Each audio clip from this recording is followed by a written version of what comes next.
Hey everyone, welcome back to a pickup video. This is going to cover January, February, March, and it looks like most of April.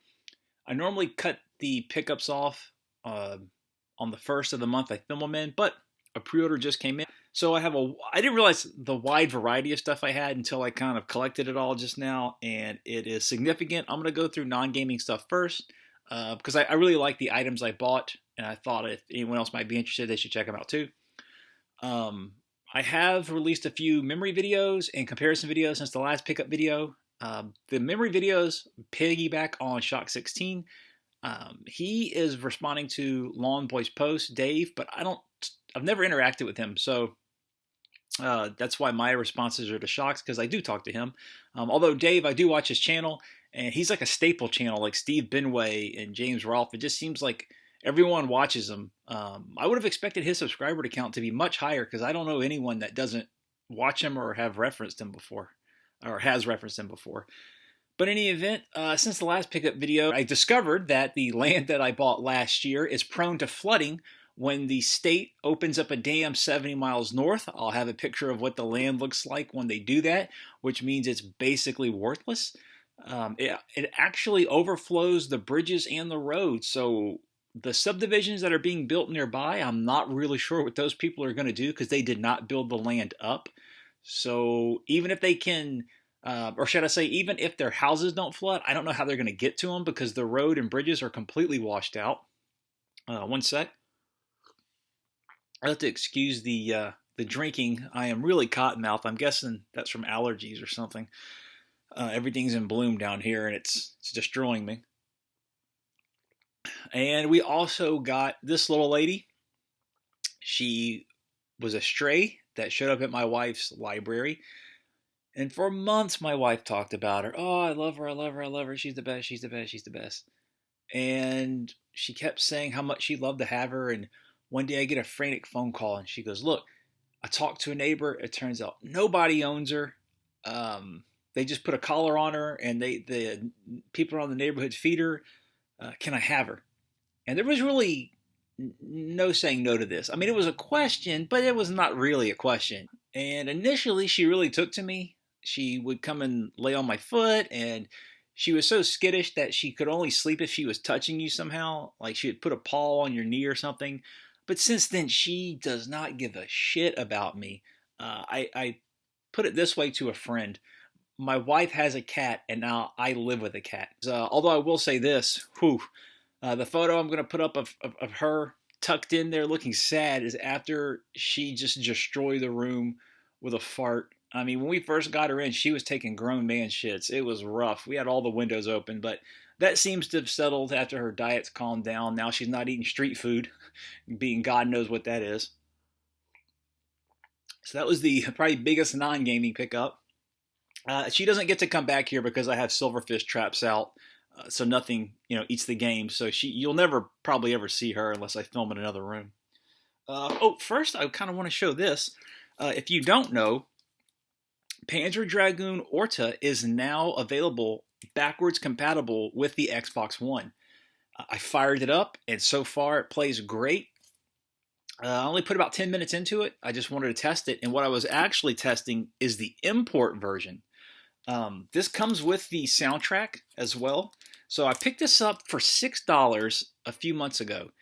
I thought I was being nice, go on Facebook, I say, hey, because this is a really neat fact. This is region locked for the original Xbox. So I could not play this until the other day. You put the Japanese version in a US Xbox or North American Xbox One, it installs it like it's the North American version. So great. So what I had read is that Orta was really going up in price after they announced the US version.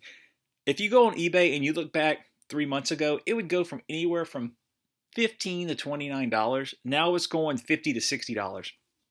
So I thought, oh, the import's a great alternative for people. Like I said, like 5 months ago, I paid $6 for this thing, and last I checked, there was only one available for $50. So it doesn't really help. But what this does give me hope for is that all of those Cave and other import-only shooters for the 360, if for some miracle Microsoft makes those backwards compatible, Now you'd have to region mod your 360 or get a Japanese 360 to play some of them.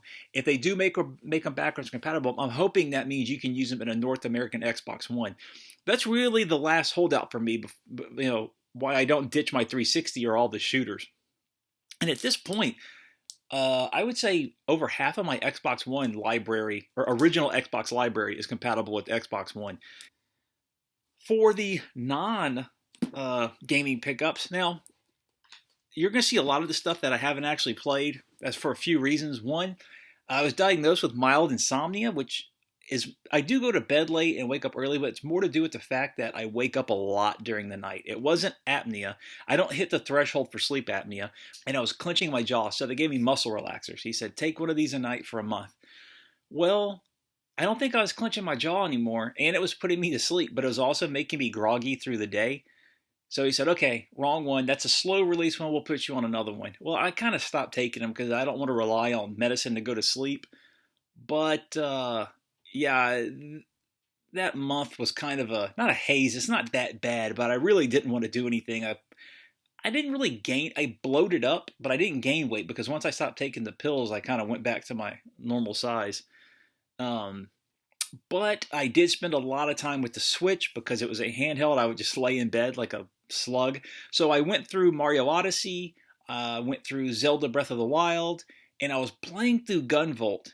And I liked the idea of the mechanics, but I didn't really like a lot of the game. I thought the levels sucked, basically, and the bosses weren't very good. There was way too much dialogue, and there's an absolutely useless currency system.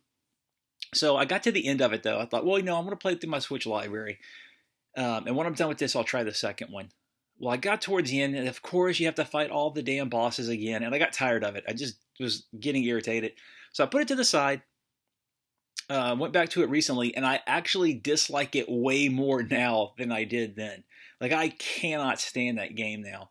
The mechanics feel sloppy, or the controls feel sloppy. But what I read is the second game that's included in the double pack is way better than the first one. So I'm going to give it a shot. I really want to complete it since I bought it, but I know why they do this setup because it's, influenced by Mega Man and the developers created some of the Mega Man games. That's why you got to go through all the boss battles again at the end, but the bosses just suck to me. They're boring. They're unimaginative. The lead character is unimaginative. The story is just absolutely pointless and it meanders, and there's just so much of the game that just feels thrown together. But I will most likely be throwing that in the giveaway pile. And I realize I always talk about a giveaway pile, but I never really show what I'm talking about. So I picked this out. This is an example of something that's in the box. And that is the Sega Ages Phantasy Star 1 Generations. And it comes with the game and the binder, which initially these games came with cards, and the cards would go in the binder. It had the box art and a little bit about the game. Why I'm giving this one away is I have 3 of these. Well, specifically, I have 3 copies of the game, and I have 2 copies of this.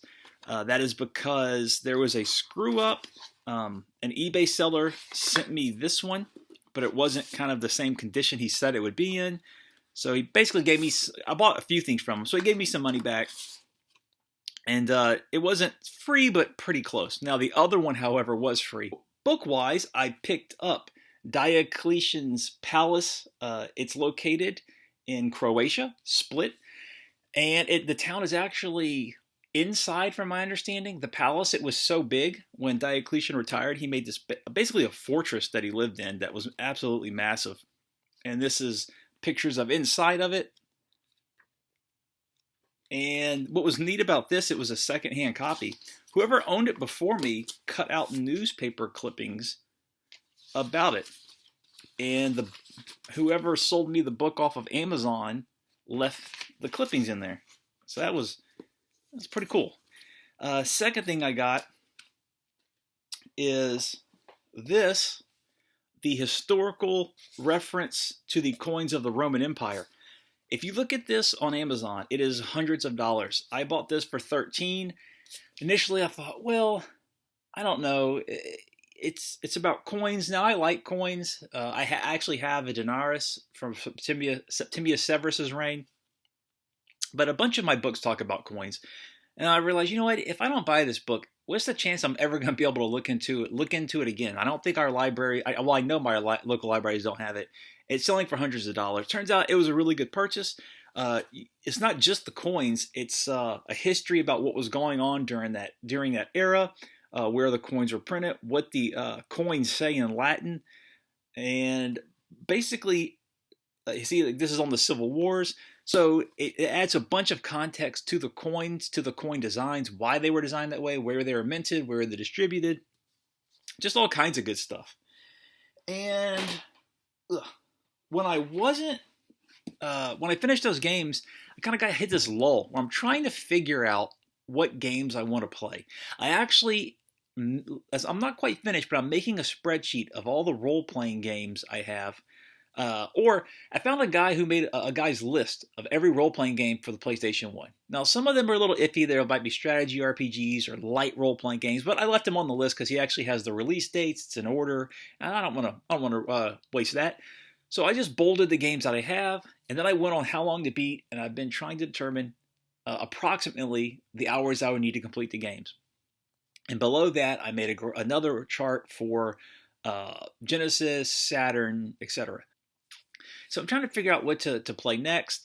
And I've bumped through a few games. Like I said, I played Gunvolt for a while, and I kind of got cold on that one. I played Hotline Miami, and I had a really good time with it until the exact midpoint, which is, I think, chapter 10. And it's this 4 level building that's just, you have to be so precise that it sucked all the fun out of it. So I quit that one.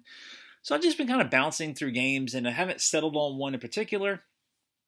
But what I've been doing instead in my time is I got this, Isaac Asimov's The Complete Stories Volume 1, and I've read most of it.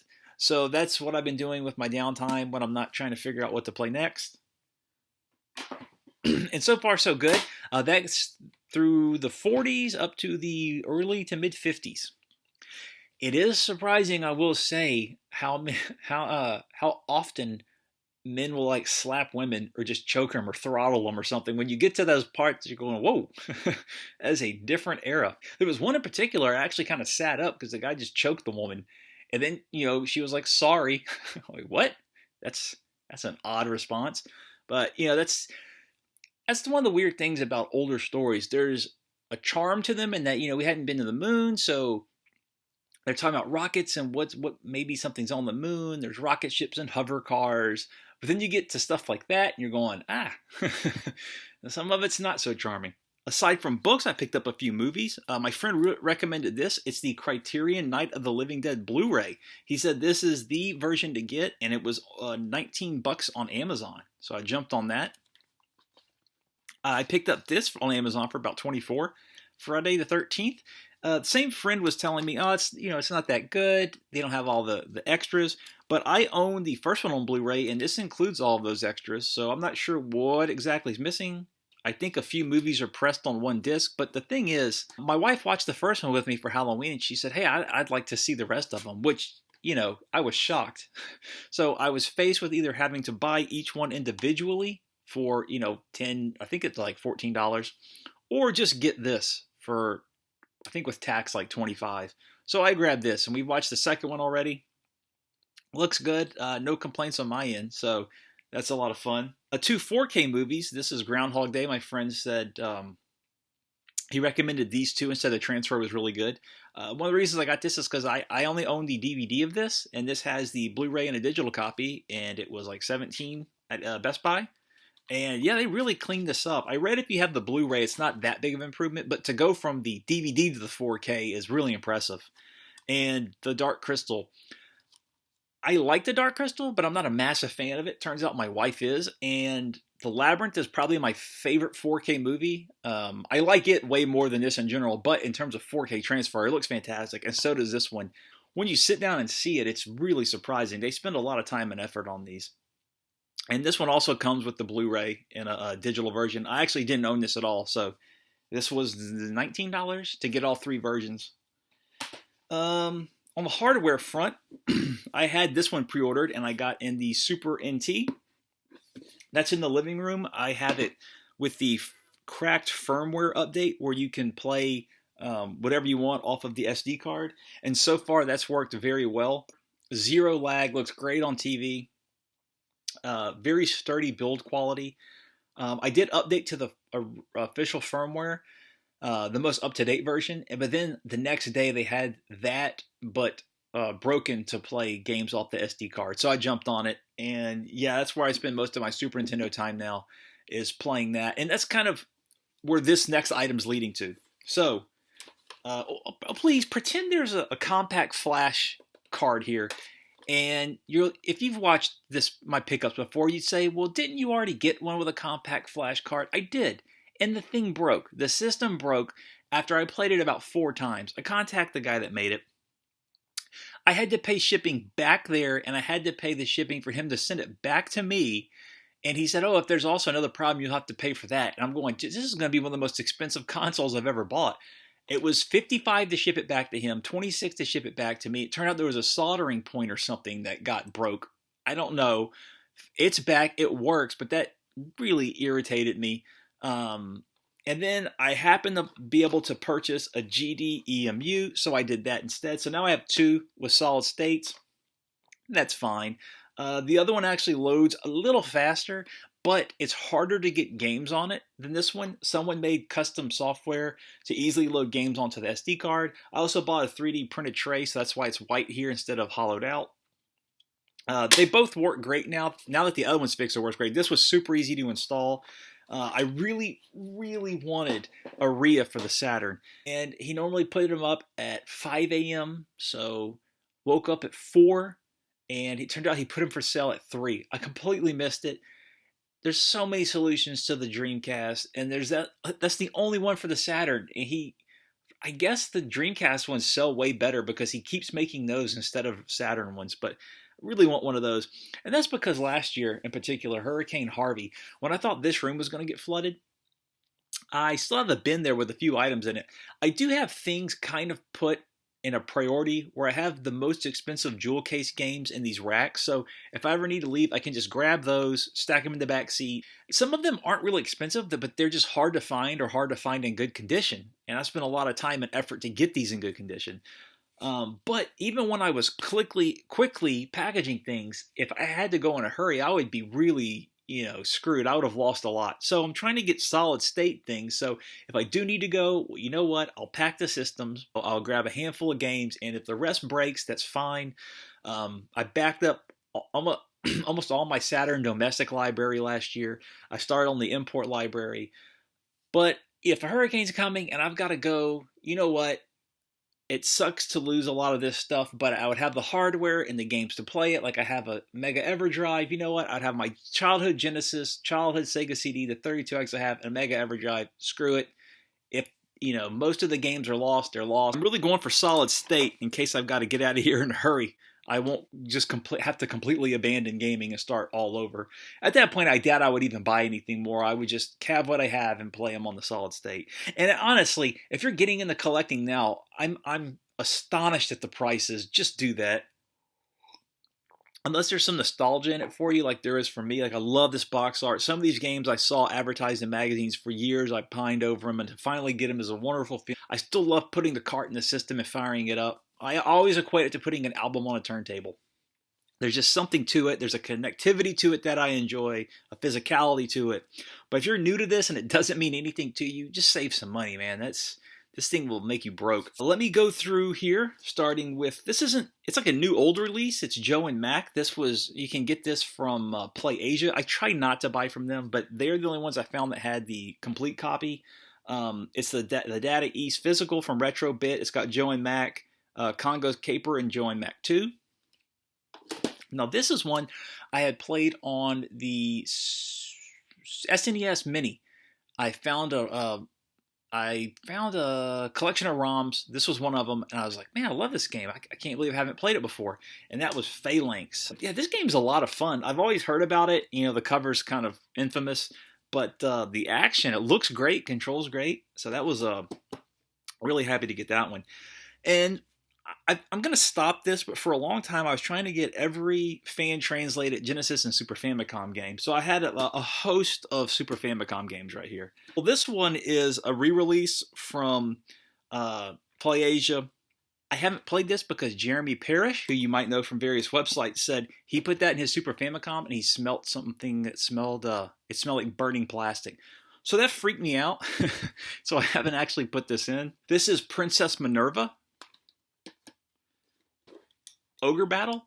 I love the art to this, and just a heads up, the Super Nintendo version of this just went for $240.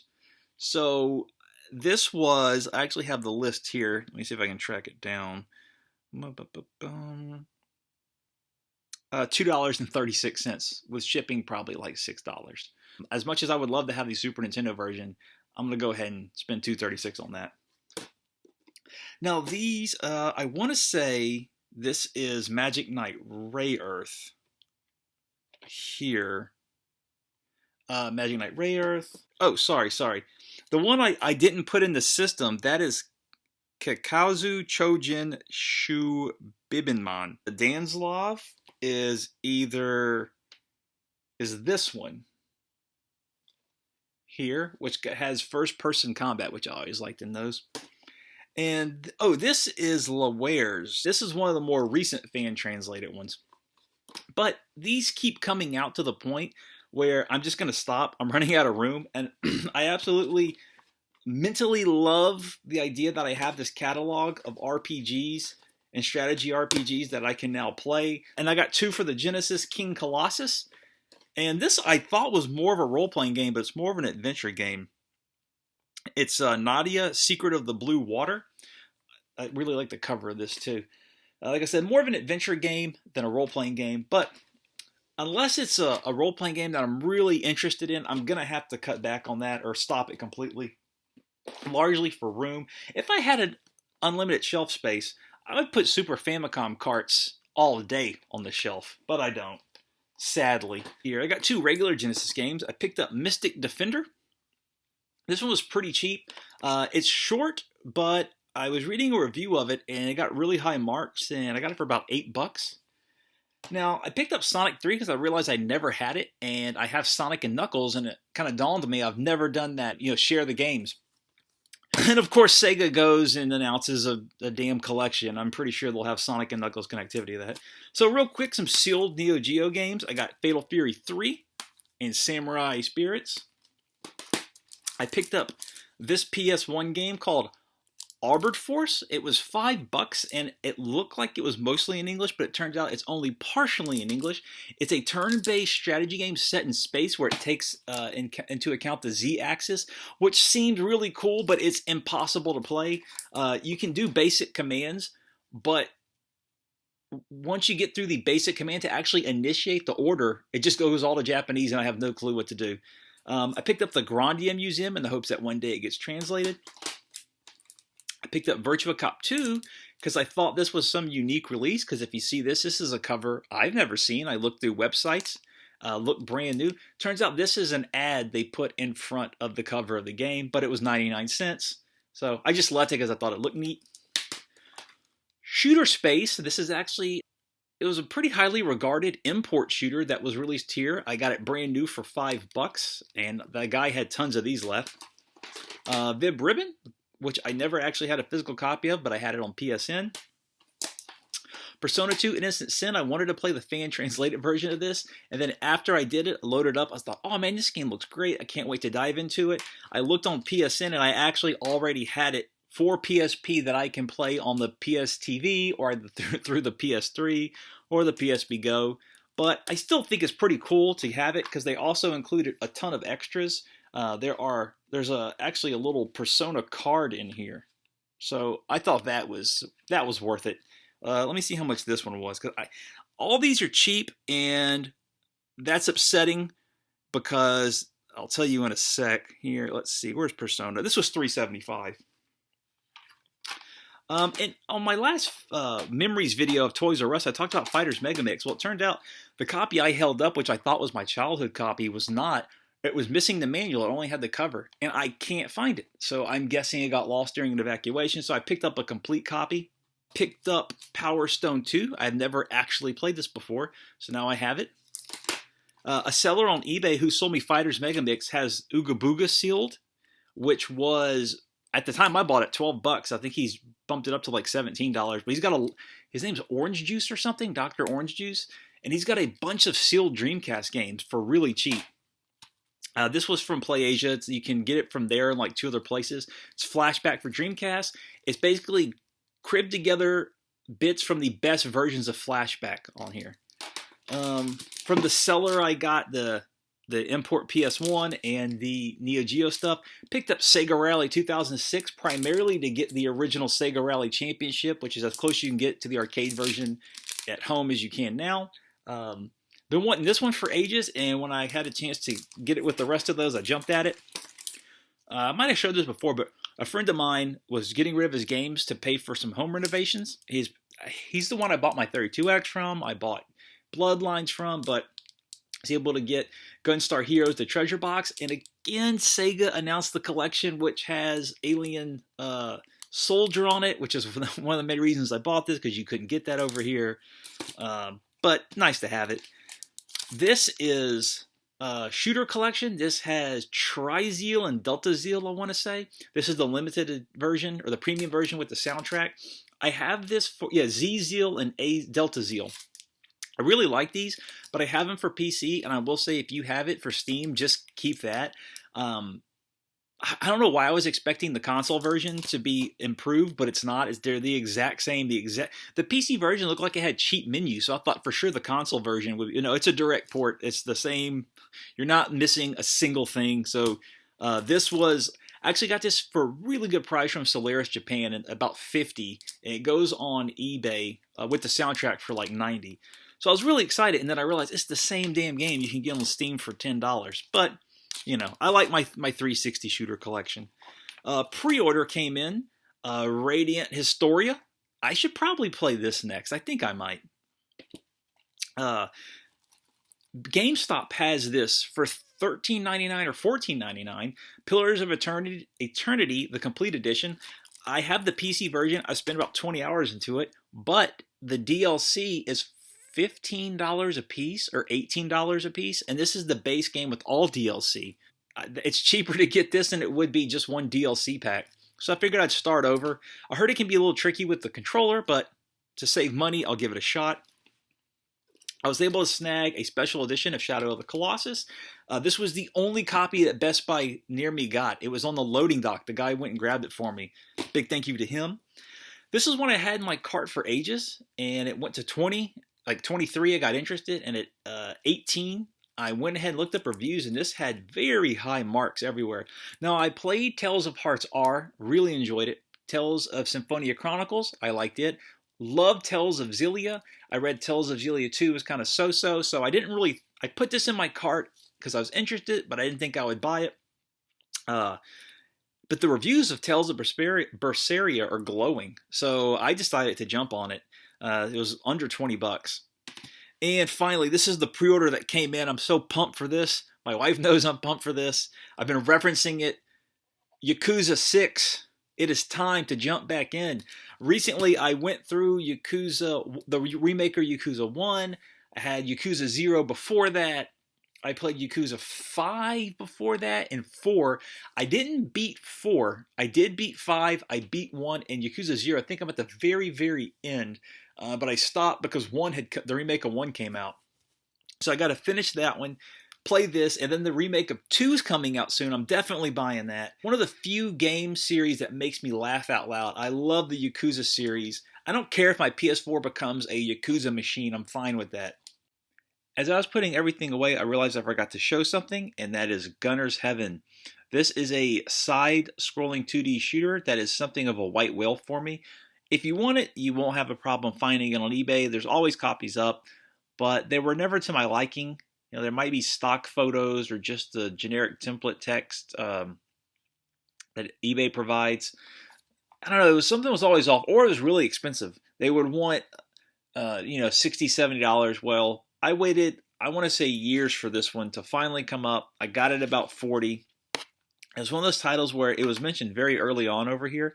And I'm seeing on the side that the number, its SCPS number, is actually 6, which if that really is the release date or chronologically, when they were released, it was one of the earliest titles. I think the very first Kingsfield was even before that.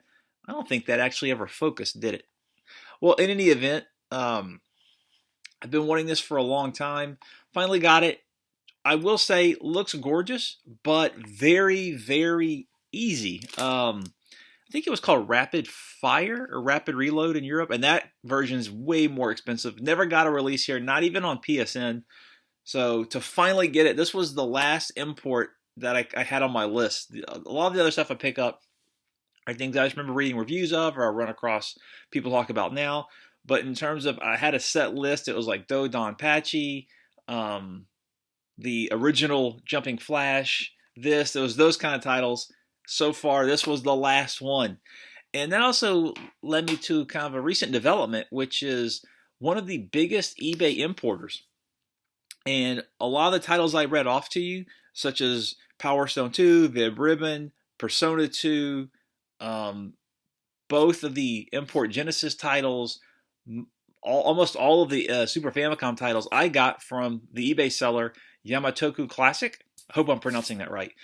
Now, they've been accused in the past of shill bidding, which is probably true, which is they have someone bid up their stuff. But I've mentioned this before as well. They would have cycles where they would have the same sets of items 3 or 4 times in a row. And what I generally found is by the third run, the prices would come way down. Now, it could be from honest bidding, because they would give you 2 weeks to pay. So if you were like me, which I think most people were, to get the most of your money, they used to have pretty reasonable shipping rates, and over the years they've increased it. Well, it's $14 for shipping one item, but that's if you buy one item. If you buy 7, 8, 9, 10 items, that comes down considerably, where the cost per item is only like $3, $4, which is about what you pay anywhere else. But you kind of had to buy in bulk, which I had no problem with, because if I'm getting Ogre Battle for $2.36 and Persona for under a $5, I mean, I'm fine with that. But when I got this last lot in, I went to go check out what else they had, just out of curiosity, because their last few runs after I bought my stuff, because a few weeks had gone by, weren't interesting, and I noticed they actually had no auctions anymore. They were all buy it nows. That's a really big deal, because if you're like me, that's who you would go to primarily. If you would do it right, if you would wait for the copy that come up in the best shape, because what they like to do is mix and match parts, like have a really good manual with one version, have all the art cards and whatever with another one, and have a better case with another one. That way, they'd spread out the best bits. But then you would find that they would have a copy like this Persona 2 right here, where you get absolutely everything in pristine condition. You would get a really good deal on this stuff. That's my fan translated version. You get a great deal. I don't know. I guess they got tired of that, but they completely went to buy it now, which has destroyed them as a seller, because they charge $14 an item still, and they tell you they might combine shipping, but as a buy it now, there's no way to go through that process. You can't add stuff to a cart. You either buy it now or don't. And even in their FAQ, when I read it, it was, we might do it. So that was a really big deal. I'm looking at it now. They have, 123,000 in feedback. And, there's only a fraction of people actually leave feedback. So I would guess it's way higher than that. Like I said, while they have been accused in the past of shill bidding, and I wouldn't be surprised if they did, because some items did go for a suspicious amount of money, I've also built so much of my collection from them for under $5 and under 10 shipped. The Virtua Cop 2 that I showed, I never actually owned the import version of that, and that was, I think, 99 cents. So you could get so many good deals from them if you just kept an eye out, were patient. It's a shame to see them go, and that's really put a damper on my importing, because I might go to Solaris Japan, but for me, they are incredibly slow. They take weeks and weeks and weeks. I prefer not to go through Play Asia. So that really just leaves eBay, and unfortunately, one of the biggest players in there is gone. Hit Japan's still around. I get some really nice stuff from them, so I guess I'll have to keep an eye more on what they're selling. And they actually take best offers a lot of times, and they're very reasonable. But yeah, a bummer for like those of us that like to import that don't have a lot of resources or places to buy them from. And that's really what I want to hit on before I left, because I was shocked to see that they are one of the oldest ones, the ones I've been going to. I mean, I've got my first white Saturn I ever bought, probably 10 years ago now, was from them. But yeah, thanks for watching, everyone, and I will talk to everyone later.